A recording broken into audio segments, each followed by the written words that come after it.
रोहित पवारांनी आरोप करण्याचे धंदे बंद करावे असं राधाकृष्ण विखे पाटलांनी म्हटलंय। अजित पवारांच्या अपघातावरून रोहित पवारांनी केलेल्या आरोपांवर राधाकृष्ण विखेंचा निशाणा। हा सरणावर स्वतःची पोळी भाजून घेण्याचा प्रकार असं राधाकृष्ण विखे म्हणतात। त्याला फार महत्त्व देऊन कारण मला वाटतं हा सरणावर पोळी भाजण्याचा प्रकार आहे। आपल्या स्वतःची पोळी भाजण्याचा प्रकार आहे।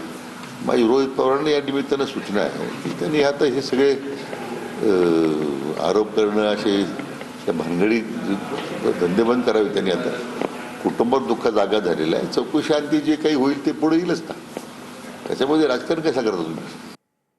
तर विखे पाटलांच्या वक्तव्यावर रोहित पवार यांनी देखील ट्विट करत प्रतिक्रिया दिलेली आहे। काय म्हणाले ते पाहूया। राधाकृष्ण विखे पाटलांनी केलेलं विधान अत्यंत क्लेशदायक, आश्चर्यकारक आणि बेजबाबदार आहे। अजितदादांसारखा दुर्दैवी प्रसंग कधीच कोणाच्याही कुटुंबावर ओढवू नये। वेदना काय असते ती ज्याचं जळतं त्याला कळतं। अजितदादांच्या अपघाताच्या विषयावर मी राजकारणाचा र शब्दही उच्चारला नसताना विखे पाटील ओढून ताणून या विषयाला राजकारणाशी जोडून विमान अपघाताच्या चौकशीला वेगळं वळण तर देत नाहीत ना। काठावर बसून त्यांना आमच्या दुःखाची धग कळणार नाही, असं ट्विट रोहित पवार यांनी केलेलं आहे।